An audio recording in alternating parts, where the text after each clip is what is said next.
I'm going to be making use of this fabric that I got from Hollandex.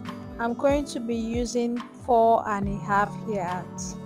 So guys, I'm going to use a piece of paper to quickly explain to you guys how to go about the folding of your fabric.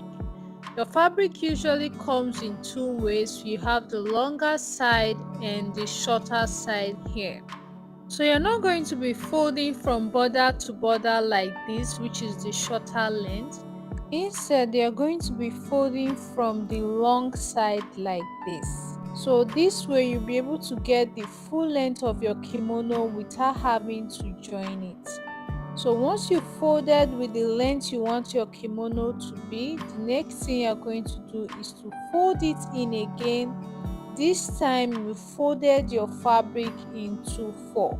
But if you are working with a fabric that has a pattern that when you fold it like this is not going to look okay, you will need to actually fold it the normal way and then join at the end.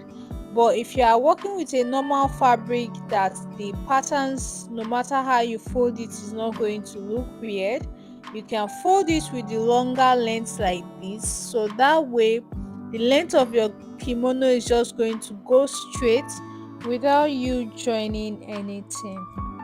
So for this particular fabric, I was able to fold it into 4 from the longer direction. Okay, this is the upper neckline area and then this is the length of the kimono.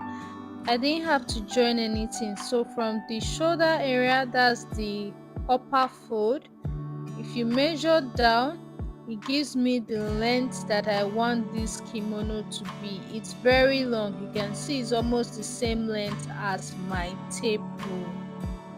So now I'm going to turn this over as I folded it like this so that the neckline area will be towards me, so that it will not be hard for me to draw all the lines I want to draw. So now that the folded edge is facing my direction, I'm going to go ahead now and draw out my neckline and armhole. So from the center here, I'm going to go in by 3.5 inches for my neck width.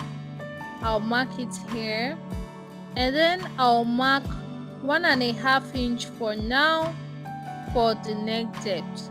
I'm going to be drawing out the front neckline separately later. So I've joined the 2 points together to give me a round neckline. And now for the sleeve, normally if you're making a short kimono, whatever you have left here is supposed to be enough for us to get the sleeve. But for an oversized long kimono with long sleeves, we will need to join some extra fabrics to the sleeve area.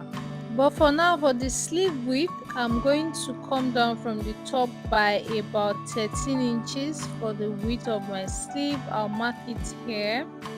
Okay, and then from the center of the fold I have, I'm going to go in by my bust measurement divided by 4. I made a mark here and then from this point I'm going to go out by some extra inches for ease. Now the amount of inches you go out by is going to depend on how wide you want your kimono to be. Because this is an oversized kimono and I want it to be very big, I am going to be using 6 inches.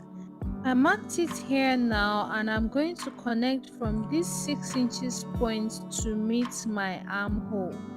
So now I'm going to take a measurement from the center of my fold to this new line I just drew, and I'm going to take this measurement all the way to the end.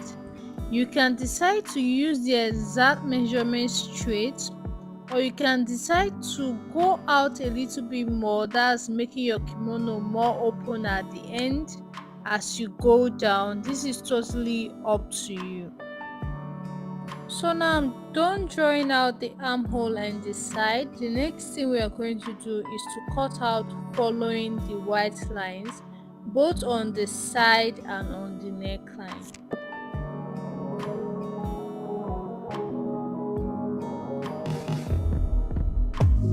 Let me take you back to a time when love was as precious as diamonds. So guys, I'm done cutting this out now. This is the front and the back cut out together, and this is what the full length of my kimono is looking like. I'm just going to trim off the ends as well. I gave it a lot of allowances at the end, so even though I cut this off, my kimono is still going to be very long. So guys, now that we're done cutting it out, I'm going to determine the length I need to add to the sleeve I already have here. So from the center of this fabric, I measured half of my shoulder measurement and I made a mark there. So from that shoulder measurement, I am going to take the measurement I want the full length of this sleeve to be, which is 24. So I counted the excess on my tape to know the exact inches I will need to add to this sleeve that is already here to complete it to the length I want it to be. Now for the neckline area, remember that we've only drawn out the back neckline, so we have not done the opening that we need to do in front. Since what we have drawn out here is both the same on both ends, so you can just go ahead and open up the neckline area of your fabric like this, like I'm doing here. Open it up from the center and it's going to look exactly like this. It's nothing special that I'm doing here, so just fold it from the center and you have the neckline looking like this in the middle. So to open up the front, I'm just going to cut from the center of the neckline on one side of this kimono, and I'm going to take this cut all the way to the end of the fabric. So that way I've created an opening for the front area. So guys, I'm done cutting out the opening now, and if I arrange it from the shoulder area, you see how it's already looking like a kimono. You see how we now have an opening on the center. So this is what it's supposed to look like.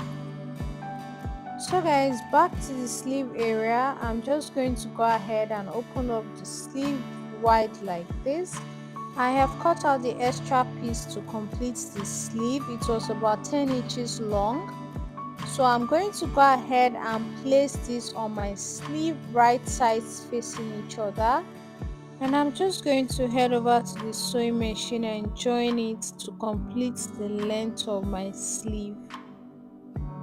After I was done joining it down, this is what I had here. I even went ahead to serge it to make it very neat. And for the end, I went ahead to fold it up. So now the length of my sleeve is now what I desire, which is 24 inches long. So you can see what I have here. So you can see the full length of the sleeve now. So guys, now that the sleeve is done, the next thing I'm going to do is from the sleeve area through to the armhole and the body of the kimono, I'm just going to go ahead and pin it down so that I will go ahead and stitch down the sides of this kimono on the sewing machine. Where if you search, you would find it. I know that times have changed, but I don't wanna play no games, baby. I'll treat you. So now I'm going to go over to the sewing machine and I'm going to make a stitch starting from the sleeve here through the armhole all the way to the side, and I'll do the same thing for the other side of the kimono. So this is what I had after I was done joining the sides of the kimono. Now you know that the only part that we have left to work on here is the neckline. And for the neckline, it's very simple. You're just going to stitch a band all the way around the neckline. So I've measured around the neckline from one end of the kimono in front to the other end, and the measurement I got was around 3 yards. So that was what I used for the length of these bands that I cut out. Now for the width of the band, I have about 4 1/4 inch here.